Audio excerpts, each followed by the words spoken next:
and welcome to this Tutor to You Economics Teacher webinar. This is the third webinar focusing on how to teach financial markets. The very first webinar focused on the role and function of money, central banks, and the creation of money. The second webinar took a look at financial institutions. This final webinar takes a closer look at what your students need to know in terms of financial regulation and how you can reduce your teaching load. Before we make a start and looking at some of the financial regulation in detail, just a little reminder that our summer student revision workshops are available to book now. Leeds, Manchester, London, Bristol, Birmingham. Hopefully we're in a cinema somewhere near you over the next couple of months. The session titles are available on the screen there for you. Do pop onto the Tutor to You website to book and find out more information. In terms of resources that are available for you to buy, I'd like to encourage you to take a look at our new series of model essay booklets. Currently available, we have a booklet focusing on 25 mark essays for all exam boards on theory of the firm, and there is also a booklet covering some of the macro content, for example trade, globalization, exchange rates and balance of payments. Many more are currently with our designer and will be available to buy and download from the digital store shortly. We also have the first in our set of multiple choice questions, the very first set available to buy and download, look at theory of the firm. Many more will be available in the next few weeks. Ever popular is our economics key term glossary, covering everything that your students might possibly need to know in preparation for this summer's linear A-level economics exams. And finally, our very first volume of synoptic placemats is proving extremely popular, helping students to prepare for paper 3, looking at both micro and macro concepts, drawing everything together. Volume 2 and 3 will be available shortly. So what are we going to take a closer look at today? Well, in particular, I think it's worth gaining a bit of confidence in terms of what your students need to know with financial regulation. As we move through the webinar, hopefully it will become nice and clear that actually much of the content is material that your students can bring in from their knowledge of market failure from their AS course, regulation in general, and even using some of their theory of the firm competition policy knowledge from their second year A-level microeconomics course. Building on that, we'll think about some approaches for teaching financial regulation. When we ran this webinar as a live webinar, we ran some polls of the teachers involved. Some of the key results are on the screen now. We noted that around 70% of teachers who chose to take part are conducting their teaching in the order that the material appears in the specification. The remaining teachers actually chose to start year 13 with the topic of financial markets and using that as an ongoing basis for making important synoptic connections with topics such as market failure, regulation and competition policy in general, economic development, and so on. We also found that around 60% of teachers have now finished teaching the topic of financial markets in mid-March. The remainder of the teachers involved in the webinar have not yet made a start on teaching financial markets and still need to cover that topic.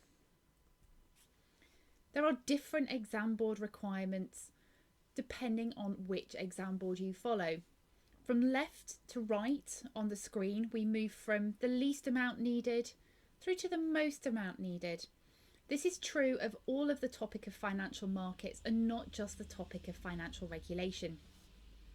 For EdXL, students simply really need to know about the role of the central bank in regulation. Obviously, in covering the 5 types of financial market failure that are explicitly mentioned in the syllabus, students will inevitably think about how those market failures might best be tackled.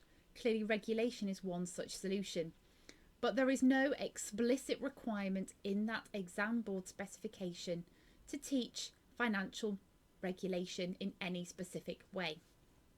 In terms of AQA, Those students will find that specific institutions are mentioned, but the additional explanatory notes also point out that those students do not need to know the work of those institutions in great detail.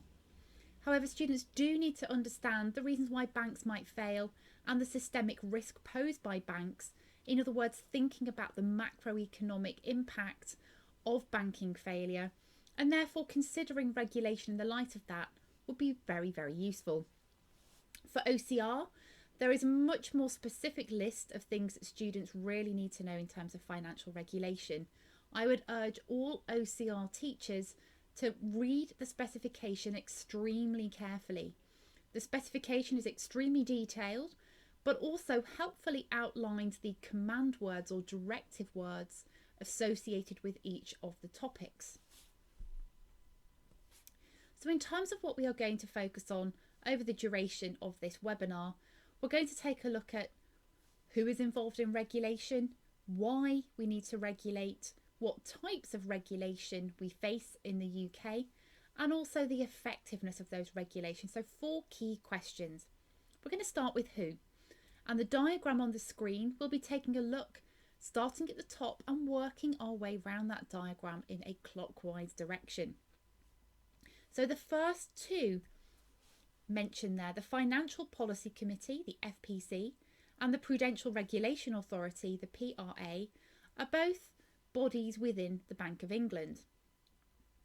The FPC operates in a very similar way to the Monetary Policy Committee, which students will have met during their AS Economics course. They operate in a similar way in terms of looking at a broad range of data, taking a very top-down approach and trying to forecast potential risks to the economic system, but from a financial perspective. The Prudential Regulation Authority is much more micro in focus and takes its guidance very much from the findings and views of the FPC. The PRA is the body that deals directly with all of the financial institutions in the UK. So, for example, if the FPC thinks that, for example, the amount of capital buffer held by banks and financial institutions needs to increase, it will tell the PRA that that is its view, and the PRA is then responsible for divesting that information to financial institutions and ensuring that that takes place. Both of these bodies stem from the Financial Services Act of 2012. They were in existence before 2012 for a couple of years when it was realised that an interim measure was needed before the new legislation was actually passed by government. In their current form, they entered into existence in 2013. One way of describing their work is what we would call the Twin Peaks approach of looking at prudence, in other words, the overall macroeconomic impact of potential financial market failure, and also the conduct approach, looking at the work and behaviour of individual firms. Prior to the 2007-2008 financial crisis, the focus in regulation was very much really just on the individual conduct of individual financial institutions. Very little regard had been paid to the overall nature of potential financial market failure and the hugely significant economic impact that that would have on the economy if banks were to fail. Modern regulation in terms of financial institutions has moved, therefore, from a very micro look at individual features of behaviour and individual firms to a much wider top-down approach looking at systemic risk. That takes us on very nicely into thinking about what we would call microprudence versus macroprudence regulation. So microprudence might look, for example, at individual banks and whether they are sustainable and profitable and liquid, versus the macroprudential regulation, which looks very much more at the entire macroeconomy and the entire financial system. One of the reasons for this was the realisation following the 2007-2008 financial crisis that indeed there were very, very huge potential negative externalities associated with failure of the financial system. So therefore, there has been a move from the micro aspect to a much more macro aspect in terms of regulation. It's important that consumers are protected and now the entire integrity of the financial system. The FCA, the Financial Conduct Authority, is the body that has replaced what was widely regarded as an ineffectual Financial Services Authority, the FSA. The FSA, as you probably know, took a huge hit from the media and also government investigations following the financial crisis because of their failure to connect the dots and predict that the state in which the financial system was operating was not sustainable. So the FCA is now the main industry regulator, and it replaces what was regarded as the ineffectual FSA. The FCA is also responsible for implementing any international regulations relating to the financial markets. I think it's worth remembering, though, that students have already met regulation and competition policy in their study of theory of the firm and looking at competition policy in terms of regulation of firms with monopoly or maybe even monopsony power. Therefore, students are definitely able to use that knowledge and transfer it across to their knowledge of financial markets and thinking about the anti-competitiveness of much banking practice. So the CMA, for example, has had lots of its investigations and research published and made available in the public eye, things that might have cropped onto your radar, things like competition in retail banking and the fact that very, very few households switch their current account. The statistics are roughly that 3% of consumers each year, 3% of households switch their personal current account. That's a very, very low switching rate and allows banks to have a significant amount of monopoly power over households and consumers. The other area that has notably been investigated is the market for payday loans. So over on the right hand side of the screen there, we've got very much a financial market specific set of regulators and institutions, but we mustn't forget the Competition and Markets Authority in terms of their general approach in protecting consumers and managing anti-competitive behaviour. It's also essential to make some international links. Students following the OCR syllabus will find that the work of the IMF and the World Bank is specifically highlighted in the financial markets section of the specification. However, all students should be aware of the work of the IMF and the World Bank when it comes to their learning in relation to development economics, where clearly the IMF helps with global financial stability via its usual mechanisms and techniques of surveillance, writing reports and perhaps lending. Students should also know, as part of their study of development economics, that it's really important to focus on access to finance for development. Some students might bring in, for example, their knowledge of the Harrod-Domar model of economic growth and development. So on the right, as a recap, we have very financial market sector specific types of regulation and institutions. On the left, there are examples of institutions, regulators that students will have met or will meet in other parts of the course, but where they can of course use their knowledge in a synoptic way and reduce the amount that they have to learn. If you're looking for some fantastic resources, looking at the ins and outs of different regulators, then please do take a look at the websites shown on the screen now. Now might be a good time, if you're listening to this recording, to just stop and pause and take a look at some of the details there. So we've looked at the who in terms of regulation. We're now going to take a look at the why. Now, one way of thinking about why you might need a regulator is to focus on market failure. If we use the EdXL syllabus as a guide, there's a really helpful list of examples and types that are specifically linked to financial market failure. The top two that are listed there, asymmetric information and externalities, are actually the two that have been picked upon the most by regulators in the post-financial crisis world.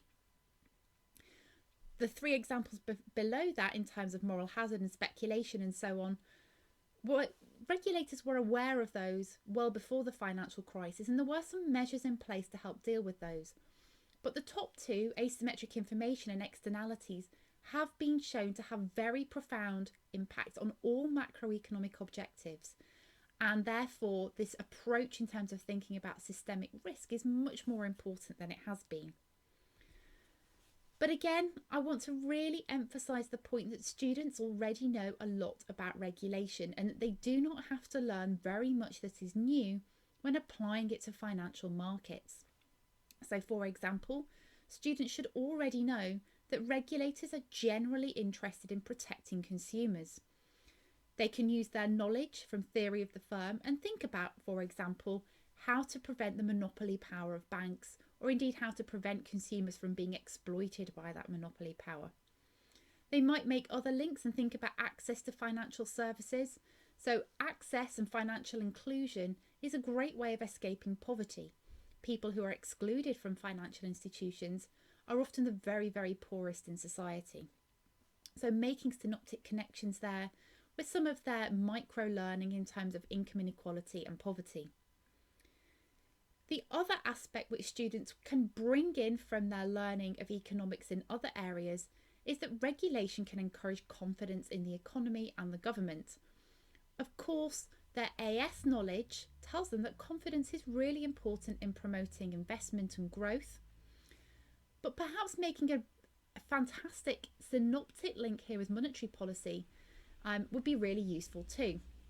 So confidence inspired by financial market regulation that is effective actually allows the central bank of a country to perform its other roles.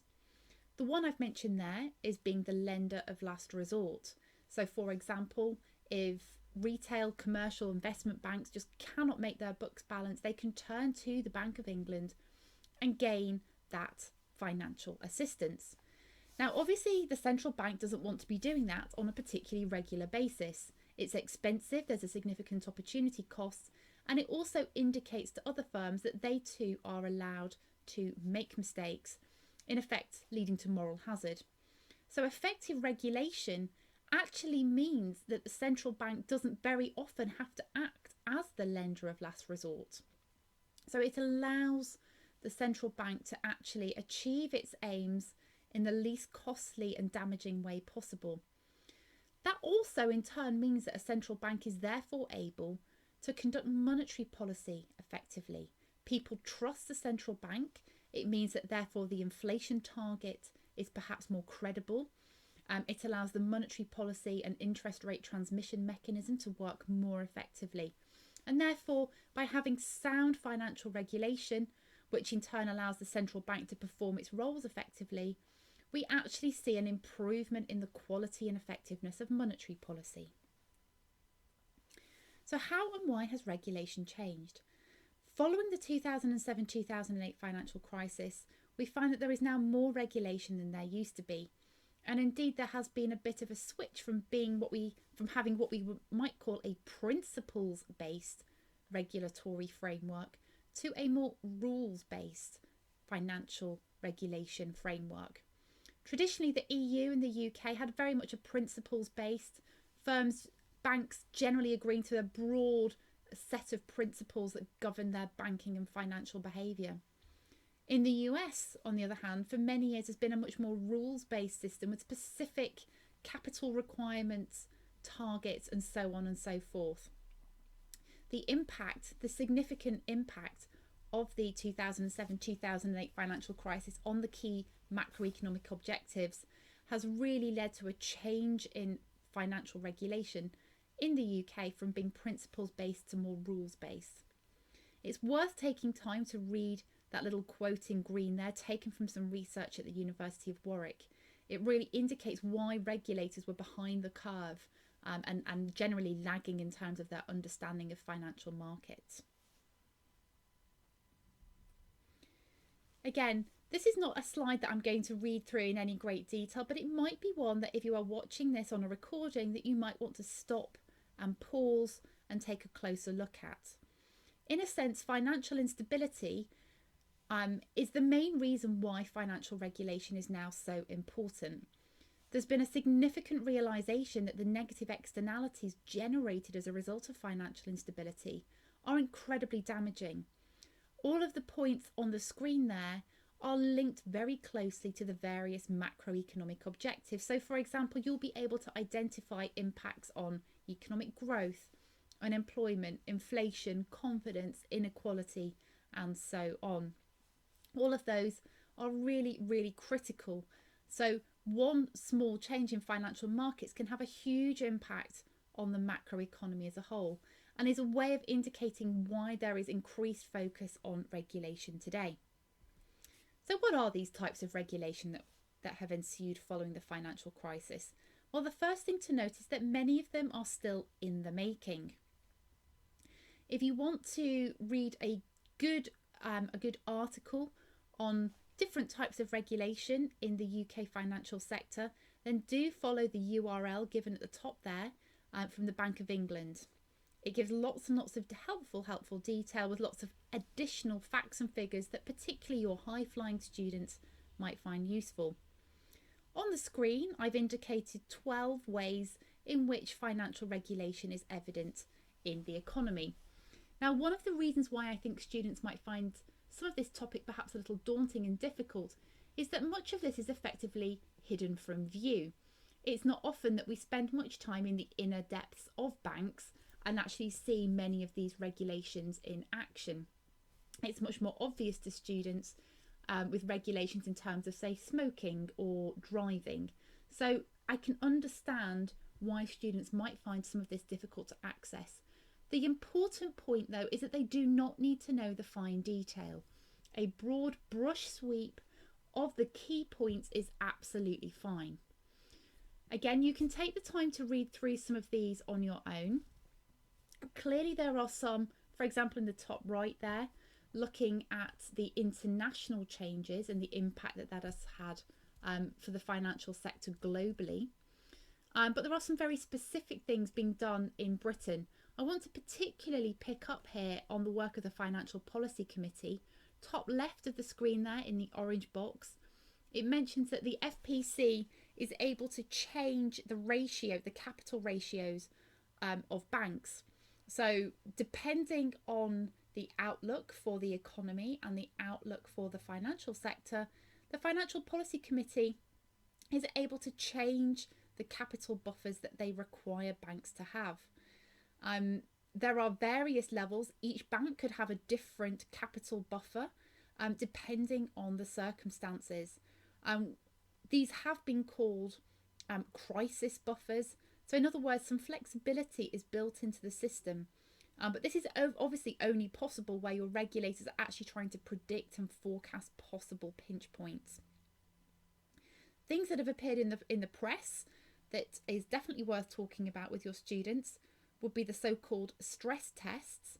But your students don't need to know the fine detail of that, but they do need to know that stress tests, as required by the EU and other institutions, are absolutely essential for banks to pass. The other phrase that they may well have met in the news is the idea of ring fencing. In other words, separating the work of commercial banks from investment banks. In the very first webinar in this trilogy of financial markets teacher webinars, we focused a little bit on what is meant by commercial and investment banks. So do take a look back at that if you're not sure. Bottom right, about banks having recovery plans and more accountability for executive boards.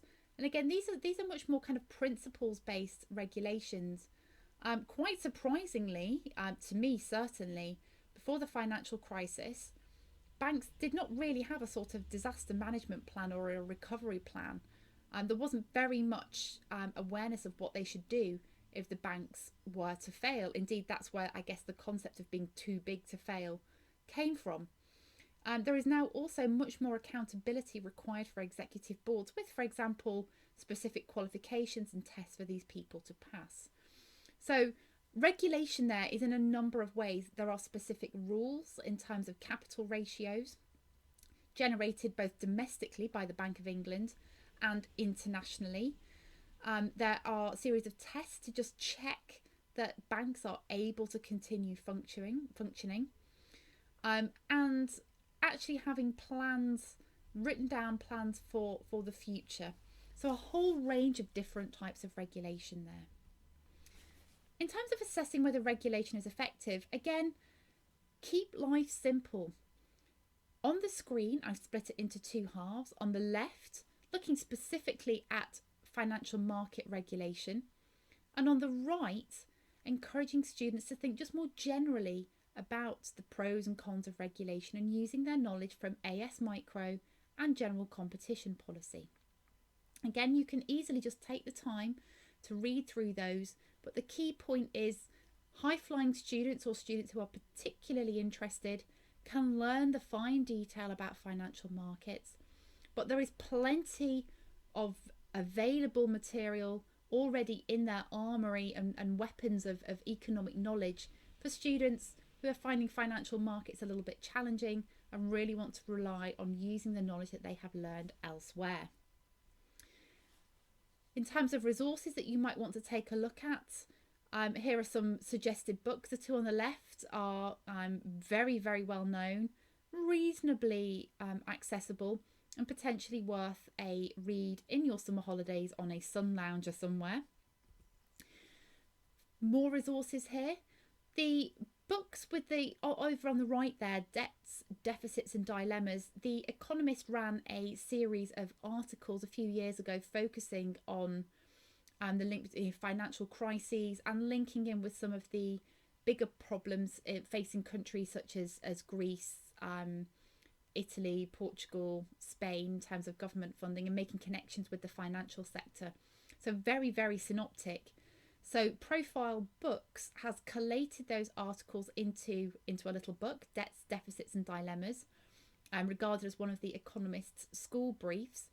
And then on the right, there is actually a completely free workbook that goes with that book. It accompanies that book. Available free on Kindle through Amazon. Both are available through Amazon. The one on the right includes questions specifically targeted at the various chapters in the book and helpfully includes lots of solutions as well. So, drawing it all together, what have we learned today? Well, the key point is that students don't need to know huge amounts of fine detail about the key institutions involved in regulation. Please don't panic about the detail. More capable students will clearly know more, but in general, just knowing roughly the names of the institutions, where they come from, and the concept of micro versus macro regulation is a very, very good starting point. Students should also know that they can use their knowledge of regulation from other topics, such as their AS market failure content and their learning on competition policy. The only real 25 mark or discursive essay question that seems likely here is really focusing on evaluating the pros and cons of more or less financial regulation. Clearly, the links there link into things such as systemic risk and the impact on macro objectives. But of course, students could also focus on the fine detail of, for example, general competition policy and protecting the interests of consumers. If you're looking for quick ways to revise in the run up to the exam season and you're looking for quick and easy ways of testing knowledge of key terms, concepts, definitions, the names of institutions and so on, please do take a look at the Tutor to You PowerPoint games available from our online store. And that brings us to the end of our final Financial Markets Economics Teacher webinar. As ever, we'd love to hear from you if you have any questions, queries, comments, concerns, or generally just want to say hi and get in touch. I'm very easy to contact via email on ruth@tutortoyou.net. Thanks for listening, and hopefully we'll see you at one of our face-to-face or online teacher events again very soon.